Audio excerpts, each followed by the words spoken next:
Yana bir bor xayrli tong. Bizni endigina tomosha qilishni boshlagan bizni tomoshabinlarimizga ertalabdan salom oshxonasidamiz va bugun bizni oshxonada yana mana shunaqa mazali, rang-barang taomlar. Xush kelibsiz. Assalomu alaykum. Assalomu alaykum.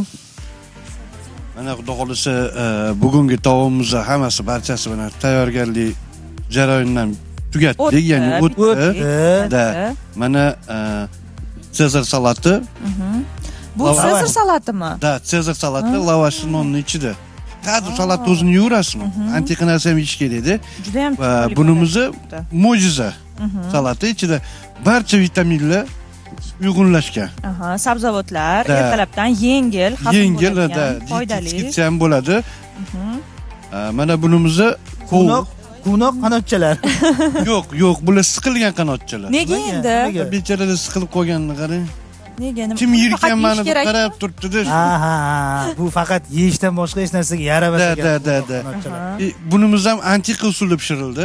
Ko'rinib turibdi, chunki rangiga e'tibor berdim. Odatda qanotlar biroz qizarib pishiriladi. Bu qanaqa pishirildi? Qani antiqa sirini bilaylikchi. Biz buni jarga qilmadik, ya'ni qovurmadik. Nimaga desangiz, masalan, ertalabdan kimgadir yog'li yoqmaydi. O'sha yoqmaydi. Imkon qadar parda podachada oldin sariyog' surib yubordik ozgina. Lekin sariyog' bilan juda ham mazali bo'ladi. Da, bu sariyog' bilan uyg'unligi zo'r chiqadi-da bunda. Maxsus ziravorlar bilan.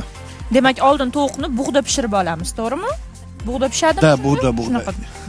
Bu choy meni hayratlantiryapti. Hozir buni rangini ko'ringda, keyin hayratga qolsangiz bo'ladi. Tayyormisizlar? Mana. Rangini qarang. Lekin men hech qachon ichmaganman bunaqa choy. Yo'q, bu rost gapirtiradigan choyda. Rost gapirtiradi.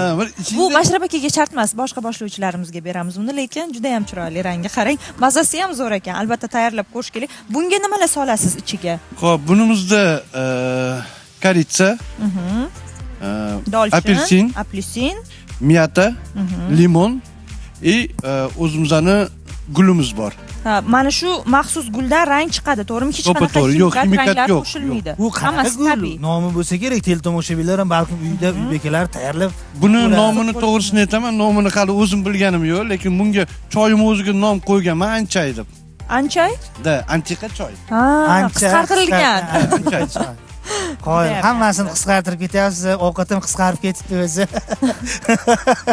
Lekin juda ham chiroyli, haqiqatan. Lekin mehr qisqargani yo'q. Yo'q, mehr qisqarmasin. Hurmatli teletomoshabinlar, hurmatli uy bekalari, ko'rdilaring, dasturxon to'la to'kis, ochiq sochiq deydi dasturxonimiz. Uyda tayyorlab ko'ringlar va Sezar salati juda antiqa salat ekan. O'sha boya aytganimizdek noodatiy yo'nalishda.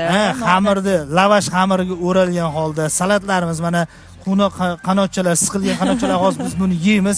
Akalar sizlarga rahmat. Qo'llaring dard ko'rmasin. Ishlarda omad. Biz hozir best guruhiga beramiz navbatni. Bu orada Alina xonimni bitta tatib ko'ramiz. Lekin mazasini ko'radigan choy ichmayman. Haqiqatni gapirib qo'yishim. Ochilmagan qirralar ochilib ketadi. Marhamat. Marhamat, best guruhi.